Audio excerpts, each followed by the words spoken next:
Perlu jelaskan mengapa muda ingin memainkan peranan dalam membentuk politik di Melaka.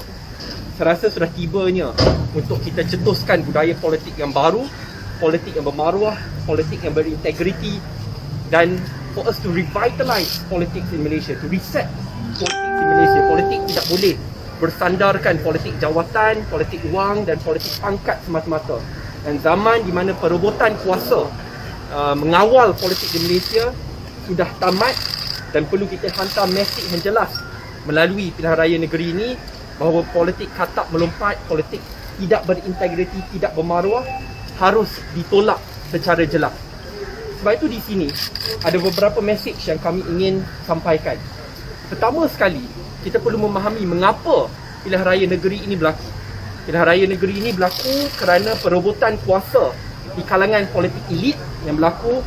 UMNO tikam UMNO juga ingin membubarkan Dewan di tengah-tengah pandemik yang akhirnya menyebabkan rakyat perlu membayar 46 juta ringgit untuk membiaya pilihan raya negeri ini. Hanya kerana perebutan kuasa di kalangan politik elit. Tetapi pada masa yang sama tidak cukup hanya menuding jari kepada pihak UMNO semata-mata. Pada masa yang sama di pihak pembangkang kita perlu jelas untuk menolak sesiapa sahaja katak-katak politik ini yang tidak mencerminkan budaya politik yang bermaruah dan berintegriti di Malaysia. Kalau sekadar jadi katak, melompat kerana mengidamkan jawatan ketua menteri, itu bukan dasar yang baik. Itu bukan melompat kerana ingin mempertahankan dan membela rakyat. Dan kita tidak boleh lupakan perkara ini, tidak kira kita di meja pembangkang ataupun di meja kerajaan.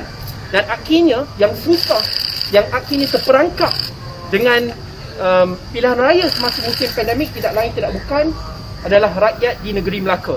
Yang perlu membayar untuk tujuan pilihan raya ini adalah rakyat. Itu 46 juta ringgit. Ya? So this is clearly wrong.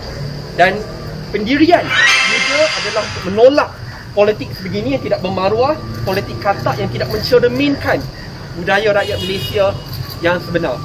Muda juga fahami bahawa ya, kita merupakan parti yang telah pun lebih setahun masih belum daftar lagi kerana ketakutan beberapa pimpinan politik elit yang tidak ingin membenarkan the reset of Malaysian politics. Kita juga faham bahawa muda bukanlah parti yang berduit, parti yang berjawatan, parti yang berbangkat, parti yang ada kawalan ke atas media massa, yang ada kawalan ke atas politik wang di Malaysia. Tetapi apa yang kita tiada, we make it up kerana kita ada idealisme, semangat perjuangan. Ya, kita ada prinsip yang jelas, dan mereka yang sanggup bersama kita yang tidak mendamakan pangkat dan jawatan tetapi sanggup bekerja pagi dan malam untuk memastikan bahawa prinsip dan idealisme itu dapat diketengahkan.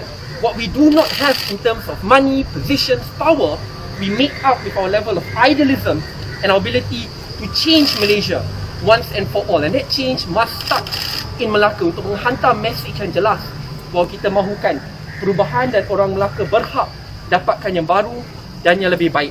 Ini adalah jalan untuk kita mengemukakan salah satu landscape politik yang baru, revitalize, refresh, muka-muka baru, mereka yang fokus kepada politik dasar dan politik khidmat untuk memastikan bahawa Melaka terus membangun dan inginkan budaya politik yang mengagungkan rakyatnya yang berbilang bangsa dan agama, fokus kepada politik khidmat dan politik dasar. We focus on multiracial politics, moderate politics and a policy-based politics to move Malaysia forward. Dengan itu, muda telah pun buat pendirian tetap untuk bertanding pada pilihan raya negeri ini. Kita akan berunding dengan parti-parti pembangkang dan akan mengumumkan perkara ini bersama selepas tempoh rundingan tamat. But we would like to put our name as a party which intends to contest together in the spirit of opposition bloc untuk membawa perubahan yang jelas itu. Terima kasih. Berapa kursi yang muda akan bertanding di akhir masa? Perkara itu akan kita rundingkan bersama dalam blok pembangkang dan akan diumumkan bersama selepas ini. Anggaran Itu saya rasa lebih baik kita umumkan bersama. Rundingan itu telah pun bermula beberapa kali dan akan kita umumkan bersama. Ini rundingan bersama PH? Ya. akan bertanding atas bendera Pakatan Harapan? Perkara itu akan kita bincangkan sebab saya dimaklumkan bahawa Pakatan Harapan pun sudah bincangkan logo apa yang bersesuaian untuk pertandingan ini berlaku. Tetapi yang jelas bahawa mana-mana gabungan yang kita sertai, kita perlu tekankan 3 perkara. Politik rakyat yang berbilang bangsa dan agama, politik moderat, politik dasar dan politik khidmat. Dan kita tolak politik katak, tidak berintegriti yang bersandarkan pangkat dan jawatan semata-mata. Calon yang akan muda dikenakan? Calonnya memang calon yang dinamik, muda, berpengalaman dan jelas perlu ada track record berkhidmat. Saya beri contohlah, saudara Yosh Wong, ketua Muda Melaka. Dia merupakan salah seorang social entrepreneur dan telah pun menggerakkan pelbagai jenis aktiviti untuk membantu dan membela golongan susah di Melaka. Contohnya, melalui program Yellow Food yang dia gerakkan sekian lama untuk pastikan ada food security, bantu usahawan-usahawan muda, ataupun programnya untuk bantu gelandangan-gelandangan di Melaka di mana beliau telah pun berjaya bantu lebih 52 gelandangan untuk berikan mereka kerja supaya tidak perlu lagi berada on the street, help them out, dan merupakan usahawan muda juga. There are many examples di mana mereka yang sebelum ini tidak pernah menyertai landscape politik tetapi ada hati untuk terus berkhidmat tanpa jawatan dan pangkat. Ini adalah masa untuk mereka menyelahkan diri untuk berkhidmat, untuk mengubah Melaka, mengubah Malaysia. Akan guna calon tempatan ke? Ya. Sasaran adalah pengundi muda. Saya agak yakin rakyat Malaysia yang berbelah bangsa dan agama tidak kira umur inginkan budaya politik yang baru, calon yang muda, bukan sahaja muda daripada segi umur tetapi daripada segi pemikirannya ingin membawa perubahan yang tidak hanya mendambakan pangkat dan jawatan.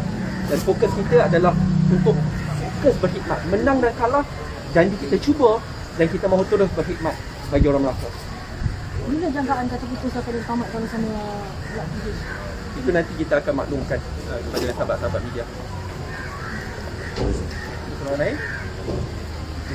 Okey. Terima kasih. Maaf beritahu para panas kat sini tapi saya nak sebaik mungkin ikut nasihat abang-abang polis MKN, tak boleh buat di tempat tertutup. Jumlahnya pun hanya 5 orang saja. Ikut SOP di tempat terbuka. Terima kasih semua. Assalamualaikum. Terima kasih semua.